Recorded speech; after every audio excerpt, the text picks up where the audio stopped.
Convolution, welcome back. My name's Wes, and this is Addicted to Adventure. Today we're going to dig into Indiana Jones and the Dial of Destiny, spoilers and all. So if you haven't seen the movie yet, I suggest you do that first. Now, I need to start out with a clarification. My last video led a lot of people to believe that I didn't like this movie. And that is not true. I actually did like it quite a bit. Uh, I just had a big problem with the plot resolution and climax. But there is still more good than bad in the movie. Quite a bit more good than bad, I would say. And I still recommend you see it. I still think it's pretty decent. Now, could it have been better? Yes, obviously. If they had stuck the landing, I think it probably would have been nearly on par with the originals. That's just my opinion. But let's dig into this. So let's start with just kind of a basic plot outline. There will be spoilers. So the movie starts with an extended flashback to 1944, where Indy is, of course, going after ancient relics that were stolen by the Nazis, which is kind of exactly what you figure Indy would be doing in the Second World War. He's actually after the Spear of Destiny, which makes a nice little cameo, but as it turns out, the Spear of Destiny is a red herring to the story. At the same time, the same train loaded full of loot, there is another device, the Dial of Archimedes, which of course is the MacGuffin, the thing that makes the plot happen. This is also where we're introduced to Basil Shaw, who has a little bit of importance to the story. He's also Helena's father. This is also where you see the de-aging technology used. And the de-aging looks pretty good for the most part. I would say about half of the shots are really good. The rest of them range between decently good and there's a couple of shots that aren't that good. It's usually the shots where there's a lot of action, the guy's moving around a lot, and it's like the digital face can't keep up with the actor that it's supposed to be pasted on. And so there's a little bit of the uncanny valley effect from time to time. Still, I'm sure it's an emerging technology. They don't have it perfected yet, maybe. But when it works great. Then we flash forward to 1969 New York, where Indy is depressed, he's a drunk, and he is separated from Marion, who has filed for divorce. He's not in a good place. He's also still teaching, although it's at a different college where people don't seem to be nearly as interested in his lectures as they used to be. And apparently, it's also his last day. In what is apparently Indy's last lecture, he talks about the Battle of Syracuse and Archimedes' special weapons that he devises to defeat the Romans. Afterwards, Indy is in a bar celebrating his retirement when he meets up with Helena, his goddaughter and the daughter of Basil Shaw. Helena is interested in the Archimedes dial, the same dial that her father was obsessed with and eventually drove him crazy, and wants Indy's help in finding it. Indy takes her to where it is. He has it. And as it turns out, she knew that. This was a trick. She steals the dial just as government agents and bad guys descend on them, and Indy gets captured. Helena escapes with the dial. This is the chase through New York on horseback. You've seen it in the trailer. Followed by a trip to Tangier. Helena has taken the dial and intends to sell it at an antiquities auction. So Indy shows up at the auction. You've also seen part of that in the trailer. Followed by a chase through Tangier, where eventually Voller ends up with the dial, and Indy and Helena are empty-handed. This is also where they meet Teddy, who accompanies them through the rest of the adventure. They decide that they need to get to the other part of the dial before Voller does. So they go to Greece, where one of Indy's friends, Ronaldo, played by Antonio Banderas, has a ship and specializes in diving. They're going to dive on an ancient Roman wreck and find a tablet that supposedly leads the way to the other half of the dial. While they're diving, Voller and his men arrive at Ronaldo's boat, kill most of his men, and then capture the heroes when they surface. The tablet is written in code and needs to be translated. Indy refuses to translate it, so Voller murders Ronaldo. Then Helena decides that she will translate it for a price. As it turns out, this is a ruse to escape. She has dynamite in her pocket and manages to light it and blow up the boat while they escape on Voller's boat. On Voller's boat, they take the tablet, which is wax, and realize that it's heavy. They melt the wax, and inside is a disc, which leads the way to the tomb of Archimedes. They go to Sicily, where they're trying to find the tomb, and Teddy gets captured. Indy and Helena find the tomb where they recover the other half of the dial right as Voller arrives. There is a gunfight. Indy gets shot in the chest, and then Helena and Teddy escape. The bad guys take Indy with them as they go to an airfield. They have a World War II German bomber waiting. So they dress up in World War II Nazi uniforms as disguises and get on the plane. Meanwhile, Helena and Teddy have stolen a motorcycle and are following behind. Helena uses the motorcycle to jump on the bomber, and Teddy steals a civilian aircraft. As they take off, the bomber heads towards the time rift. The goal here is that Voller wants to head back to 1939 and change the course of the war. How is he going to do that? He's apparently going to kill Hitler. I don't know how that helps him. They don't really go into a lot of detail about this, but that is the plan. As it turns out, Archimedes didn't know about continental drift. He couldn't have. Therefore, Voller's time travel calculations are incorrect. And they end up going to 212 BC, not 1939. And they happen to arrive right at the Battle of Syracuse. The German bomber gets shot down by Roman triremes with ballistas and catapults, while Indy and Helena parachute. The plane crashes, Voller dies. Archimedes comes down and sees the wreck and picks up the dial, recognizes it. Indy and Helena land on Sicily, where Indy decides he wants to stay. He doesn't feel like he has anything to go back for. Then Indy and Helena meet Archimedes. They talk a little bit. There's a line about how the dial is really only supposed to bring people back to 212 BC to apparently aid in the Sicilian war cause. And then they kind of argue a bit about Indy staying back at 212 BC. Then Helena punches him, knocks him out, and we wake up 1969 New York. Just like that. Indy is in bed recovering from the gunshot wound. They talk a little bit about how he couldn't have stayed behind because it would have altered history. Then Marion shows up, and there is a reconciliation scene between Indy and Marion. And the reconciliation scene is nice. And then it ends. That's it. Now, I have to say, the majority of this movie is a hell of a ride. I was really enjoying it. I was there. I was invested. And then the anticlimax kind of lost me a little bit. It felt like they were really building up to an epic climax, and then it just sort of fizzled. And I have to wonder if this is always how it was. So I want to talk about the leaks and rumors surrounding this movie, going back more than a year. On one side, you have the gloom and doomers. This movie's going to be horrible. It's going to destroy the franchise. And they've come to this opinion without ever having to see the movie, of course. And then on the other side, you have the fans who are giving mostly glowing reviews.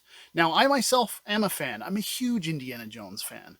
But I'm having trouble overlooking this plot problem.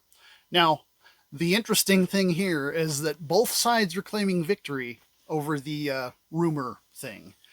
The gloom and doomers claim, see, all of the rumors were correct.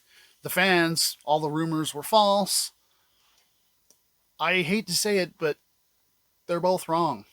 Some of the rumors are correct. Some of them I don't think are correct. So let's go through them one by one and see what that's all about. The big rumors. The first one was time travel. Obviously, that's true. If you've seen the trailer, you know that's true. So, okay, I guess that's one for the gloom and doomers. The next rumor is that Indy gets upstaged throughout the movie by Helena, Phoebe Waller-Bridge. I don't feel like this one is accurate. Now, this is, I guess, a little subjective, but the only scene in the movie where I kind of feel like you could make this argument also requires that you ignore the context of the scene. Otherwise, the argument falls apart. So in the scene, I described it a little bit earlier. They have the tablet on Ronaldo's boat, and Indy refuses to translate it. So Helena decides, okay, I'll translate it for a price. To me, that is not Indy being upstaged. That's Indy refusing to help the bad guys. In fact, it would have been nice if Indy had refused to help the bad guys in another movie, but that's another topic entirely. Uh, anyway, I don't feel like this counts as Indy being upstaged. And throughout the rest of the movie, I don't see it. I really don't. Yeah, Helena does, like, she has some action stuff, but keep in mind, Indy in this movie is 70 years old, being played by an 80-year-old. I kind of feel like it's okay for him to maybe not be doing as many stunts as he did in Raiders. That's just me. I still don't see it as being upstaged. The next rumor is that Indy dies and gets replaced by Helena.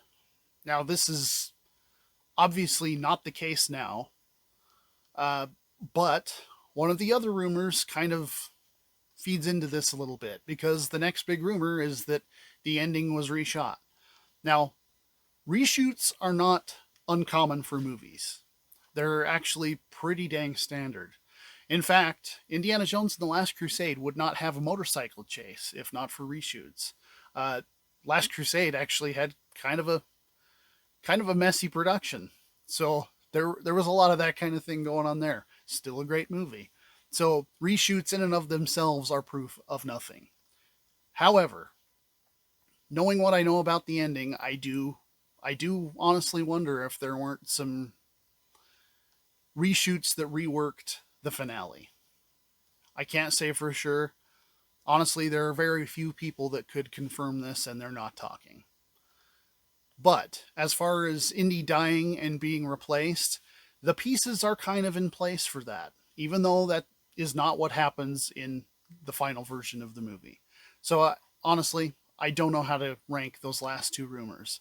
But it's funny that everybody's claiming victory when I would say three out of the four are inconclusive.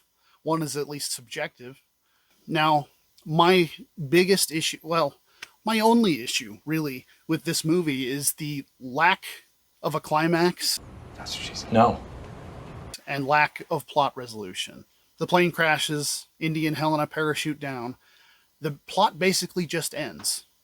Uh, and I mean that very literally. She punches him out, the screen goes black, and they wake up in New York in 1969. We completely bypass any sort of solution. It's just lights out and we're back, and the problem's all solved. This is not good storytelling. And I'm sorry if that offends the fans. Like I said, I am a fan, but I can't overlook that. And you know what's really funny about this is that the movie clearly seemed like they were building to a crescendo that wasn't there. So why is it like this, and how could you fix it? Well, telling satisfying stories is not exactly a new thing. The requirements to make a story satisfying are, at least on paper, pretty simple. We like to have reasons for things, and we like to have problems and see that they get solved. That's really about it. Now, when they arrive in Sicily in 212 BC, they have a set of problems. Pretty good problems. They have arrived during a war. They need to get back to their own time. They may have altered history, and Indy is gravely wounded. That's a pretty good set of problems. That's a good bit of tension. And then, in order to make it feel satisfying, those need to be resolved. And not any resolution will do. You want it to be resolved well, but any resolution is better than the one we got, where it's over. So if I were to write a different climax to this, I would actually use a setup that they have earlier in the movie. If you go back to Indy's lecture at college, he talks about the Battle of Syracuse and how Archimedes made weapons to help defend Syracuse. And one of the weapons was this thing like a lighthouse that used mirrors and magnifying glasses to reflect sunlight down and burn Roman ships. That's pretty awesome. That should be worked in. So basically, when they land in Sicily, I would have Archimedes still investigate the plane crash and still see the dial that he's currently building.